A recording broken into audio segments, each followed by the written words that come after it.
Hello students, this is our fourth part of the chapter. शायद आप सोच रहे होंगे कि हमने चैप्टर को इतने छोटे छोटे पार्ट्स में क्यों डिवाइड किया है।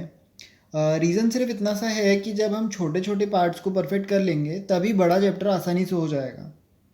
सो till now we have completed many topics like components of blood, that is plasma, blood cells.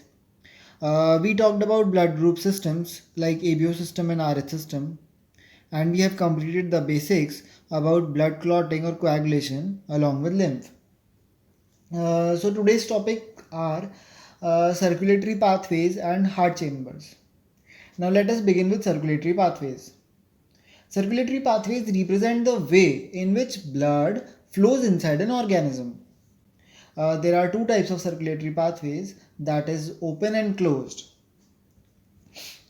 Now let us understand this with the pictorial representations. We move on to open circulatory system. As the name suggests, in open circulatory system, heart pumps blood and it is finally drained into open spaces or body cavities called as sinuses. Heart pumps blood, passes through large blood vessels, and it is drained into open spaces or blood cavities called as sinuses. I hope it is clear to you all. Now let us move on to closed circulatory system. Heart pumps blood, it reaches large arteries, crosses arterioles, then reaches capillaries, and later on collected by venules, then large veins, and it is taken back to heart. So blood that is pumped by the heart is always circulated through a closed network of blood vessels. रक्त का संचार एक close network के समीप रहेगा. I hope we are now clear with the concept of open and closed circulatory system. Now, when we look at the examples of two categories, arthropods and mollusks को हम open circulatory system के अंदर रखते हैं, whereas annelids and chordates have closed circulatory system. We will cover more examples when we will study the unit Animal Kingdom. If you know from the chapter Animal Kingdom that annelids are known as the first phylum to have closed circulatory system.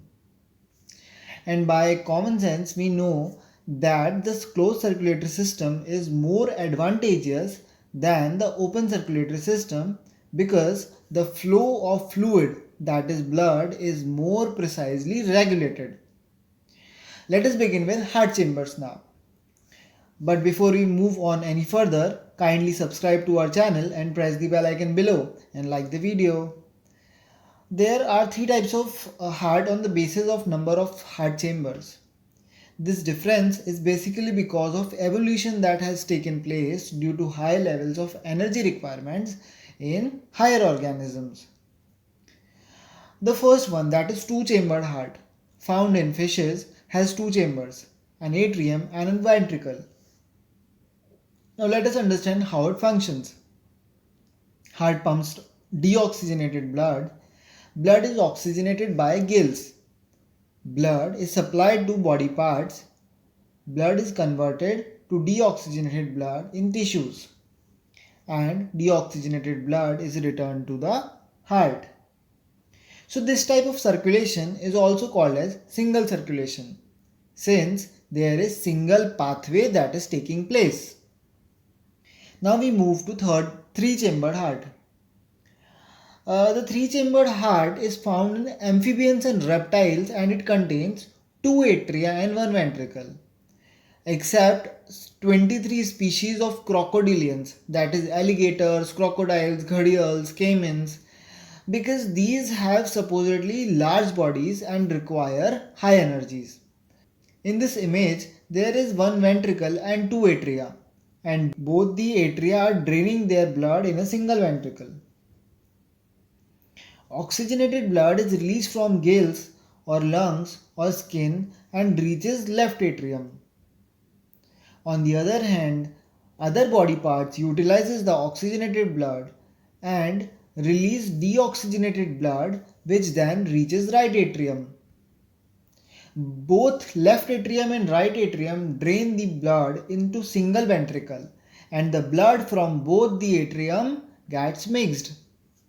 This mixed blood is then transported partly to gills, lungs or skin and partly to other part of the body for nutrition requirement.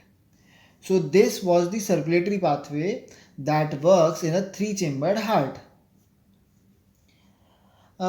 This type of circulation is also called as an incomplete double circulation because, however, two pathways are involved.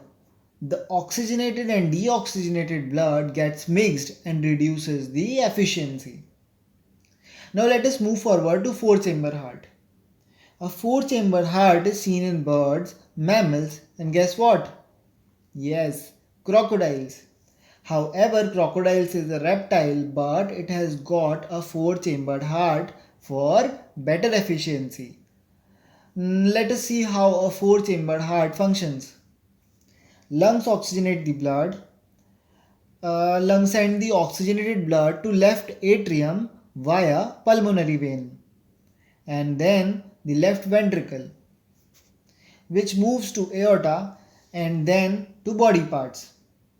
After the utilization of oxygenated blood, body parts releases deoxygenated blood.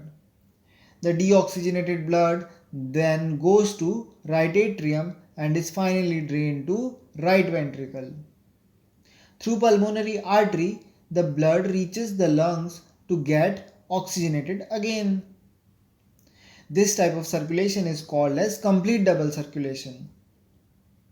It is important to note that ventricles pump the blood without mixing up. That is, two separate circulatory pathways are present in these organisms.